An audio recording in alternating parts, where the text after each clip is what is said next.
Syllabus जारी करेगा। Subject परीक्षा पैटर्न पूर्णांक की इसमें पूरी जानकारी दी जाएगी। ऑब्जेक्टिव प्रश्न का जो ऑप्शन है वो आसान नहीं होगा, ये भी जानकारी निकलकर सामने आ रही है। तुक्का लगाने पर आपको बड़ा नुकसान हो सकता है। बीपीएससी अपने स्तर का प्रश्न पूछेगा। महीने के अंत तक विज्ञापन देने की भी यहां पर तैयारी है। और चलिए, हमारे सहयोगी रजनीश इस वक्त जुड़ गए हैं। रजनीश, 16 मई तक सिलेबस भी जारी हो सकता है और महीने के अंत तक विज्ञापन देने की तैयारी, क्या कुछ जानकारी आपके पास?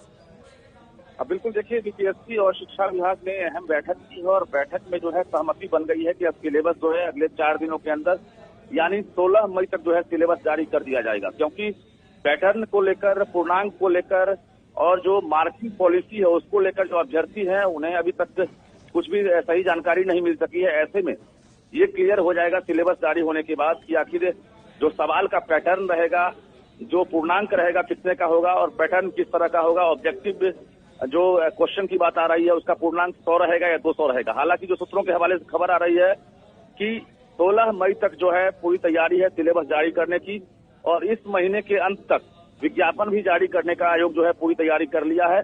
बता दें आपको कि शिक्षा विभाग के अपर मुख्य सचिव दीपक कुमार सिंह और लोक सेवा आयोग के जो अध्यक्ष हैं अतुल प्रसाद, दोनों ने बैठक की है और एक्सपर्ट के द्वारा ये सिलेबस तैयार कराया गया है, जिस सिलेबस में एक तरफ ये कहा जाए कि बीपीएससी अपने अनुरूप सवाल करने की तैयारी में है। अतुल प्रसाद ने ट्वीट करके भी जानकारी दे दी है कि आसान नहीं होगा तुक्का मारना।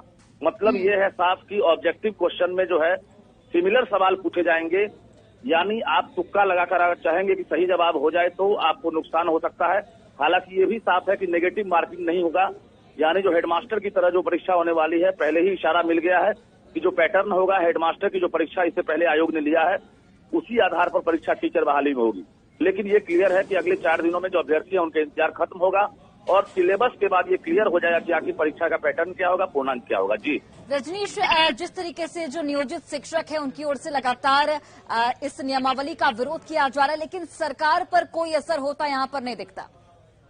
बिल्कुल, देखिए, कई ऐसे पहलू हैं जिस पर जो है लगातार डिमांड किया जा रहा है कि ये जो है मंजूर नहीं है, लेकिन शिक्षा मंत्री चंद्रशेखर ने साफ तौर से इनकार कर दिया है।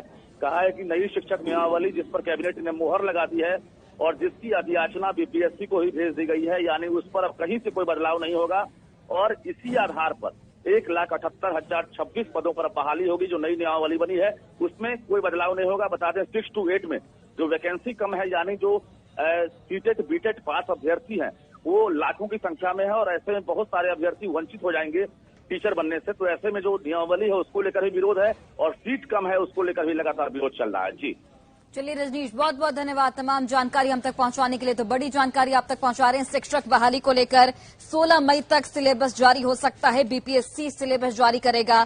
सब्जेक्ट परीक्षा पैटर्न पूर्णांक को लेकर सिलेबस में पूरी जानकारी दी जाएगी। ऑब्जेक्टिव प्रश्न के जो ऑप्शन होंगे वो आसान नहीं होंगे। ये बीपीएससी की ओर से बकायदा एक ट्वीट किया गया है जिसके तहत ये जानकारी साझा की गई है। तुक्का लगाने पर नुकसान हो सकता है, ये भी जानकारी साझा की गई है। अपने स्तर पर बीपीएससी जो प्रश्न पत्र है वो जारी करेगा। जो परीक्षा का जो पैटर्न होगा वो बीपीएससी के स्तर से जारी होगा। महीने के अंत तक विज्ञापन देने की भी यहाँ पर तैयारी है।